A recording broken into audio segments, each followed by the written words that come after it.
Tonight on Gear, we are going to be beating the ever-loving piss out of all of these 10 cars to figure out which one is the most reliable of them all. I hand-picked 10 of the most blandly colored, beautifully crafted, not you, vehicles in the game to test the reliability of these. Figure out if these cars have what it takes to survive the wrath of a 19-year-old idiot. Anyways, we'll start off with the good old D series. My frames are absolutely killing themselves right now, so yeah, just bear with me. Get the clock started and go.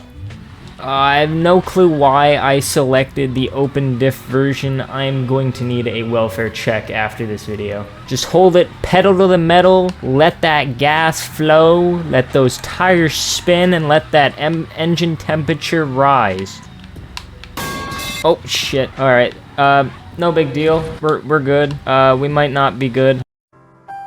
Wait, I just realized this thing is four-wheel drive. Dumb idiot, live on camera, forgets truck has four-wheel drive. Piston rings damaged, we're starting to suck up the coolant. Oil's overheating, that's not a good sign. I think this thing's on its way out. The revs are getting slow, I think she's about getting ready to conk out. Oh.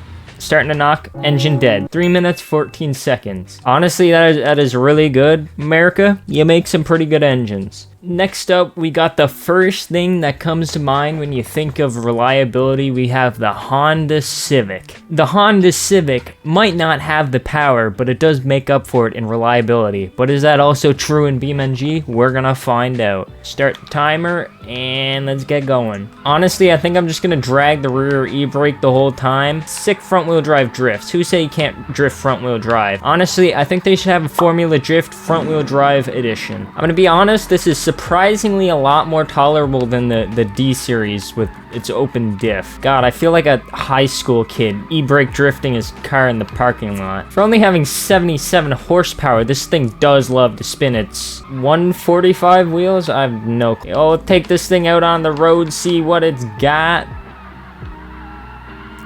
Can't quite do a 360. Maybe if I dumped it in reverse, I would have been able to do a cool 360, but it ain't happening.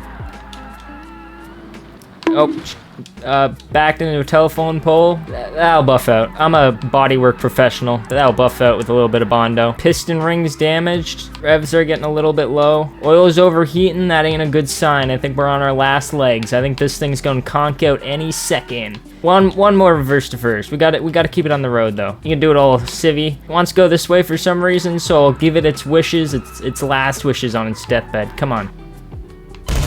Oh, it's dead. 337. The Covet is officially better than the D series. Thank you to my channel members, iDrops and the Big Red Riata. If you would like to become a channel member to get these perks on screen, hit that join button down below. And also subscribe to my Automotive channel down in the description down below, where all my channel members get their name on my Project Miata. New videos coming soon. Next up, we got the ETK I series. Now, if the luxury of this car is the top of Mount Everest, I would imagine that the reliability is the Marianas Trench. But we'll figure that out. Dropper. We also got another open diff shitbox, so I don't imagine this thing is going to be as fun. Surprisingly, the Covet with its open diff was one of the most fun things I've tried. The back end just felt like it was on ice with those probably hard long life tires. I'll be honest, this thing kind of sucks. You just go to chuck it to do a donut and it just doesn't. It just half donuts and then it grips up, I guess. Oh, shit. I think this might be its final resting place. I don't think I'm getting it out of here. May as well beat it up if we have the chance. Actually, I don't want to ruin... Oh, radiator's leaking. Whatever. Radiator leaking, that just means less coolant to overheat. Oh, there's the knocking. And it's dead. Guys, I got some unfortunate news. It turns out this thing lasted longer than the Covet by a whole about 2 seconds. Ah yes, the Piccolina, the car that was supposed to help the Italian economy in the 60s and 70s and help people get from places A to B. It's supposed to be a cheap car, but a cheap car is not always a good thing. Look at your average BMW E36 or E46 on Facebook Marketplace. But just because something's cheap doesn't mean it's bad. Let's get this thing started as I blow up the transmission. Yeah, this 44 horsepower is doing absolute wonders to spin these wheels, even though they're literally like shopping cart wheels on this thing. I think this is what we gotta do. This thing just sucks so much it can't even do a burnout properly.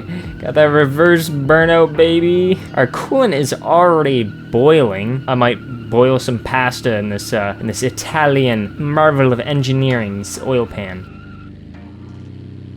And by marvel of engineering, I mean, don't let this thing overheat or you're in for a bad time. We got a 159 on that one. So the Sunburst is another Japanese car, but the thing about this one is it's based off a Subaru, which doesn't have the greatest track record for being reliable, even though they claim that 90% of Subarus are still on the road after 10 years. Probably because their engine blew and they haven't got tow yet. All right, let's get this party started. Yeah, this might just be another Covet situation where I just drag the rear tires. But we could do a handbrake stand burnout. Or should I say handbrake stand one wheel peel, because this one is struggling to move with that open differential. Oh, you can't drift front wheel drive cars. Oh, watch me, boy. Can't drift front wheel drive. Oh, piston rings damaged, engine torque reduced. It still wants to go though. It's holding on for dear life. It's holding on by the string of its tooth. Oil's overheating. Whenever you see oil is overheating, you know you got T-minus like 10 seconds until the nuclear bomb goes off inside your engine. And it's dead at 247. Surprisingly, I did not see anything about a head gasket issue. Next, we got some classic American muscle. Now, I did opt for the V8 option instead of the inline 6 option because I ain't no masochist with the inline 6. And also, if you put an inline 6 in a classic American muscle, you should be executed by firing squad without a last meal. So we'll get this on the go. So this one also does have an open diff, but unlike other open diffs, it's not a piece of shit, and I can actually spin both wheels at the same time. Gotta love that 285 pound-feet of torque. Not looking good for classic American muscle. We have valve train damage, we're overheating, and we're like 40 seconds in. No wonder these things were all scrapped and they're so valuable now. Well, it wants to keep going. It wants to keep going. It almost died, but it wants to keep going. Come on, come on. It is struggling. It is struggling, but it's keeping on trying. More valve train damage. What kind of valve train is there to damage? These are all like overhead valve. Dead. 148. Not looking good for American muscle, given the fact that the Piccolina lasted 11 seconds longer. The good old Crown Vic, the staple of cheap American V8 power. They used to be really cheap, but now they're not because people know about them. But I'm having high hopes for this car because I heard it's pretty hardy. Anyways, we'll let her rip. Yet again, another car that has the torque to spin both of the rear wheels in an open differential config. You just gotta style on that old Barstow. I'm surprised that that thing died so quickly, considering apparently the 70s was the golden era of cars. This thing may be a boat, but I didn't know boats could drift. This thing's actually really fun. What the hell? Oh, it's starting to bog, I can tell it, but it's still spinning those wheels. It's still spinning that wheel. Yep, there she goes. 228. Here we got the K series. Anyways, we'll get straight into it and see how this thing does. Thank God the last three cars have enough power to spin the rear open differential, so that's good. Just over a minute in, the coolant's already overheating. Back her up, Terry. Put her in reverse. Put her back in drive, Terry. Put her back in drive. Oh, there's the knocking.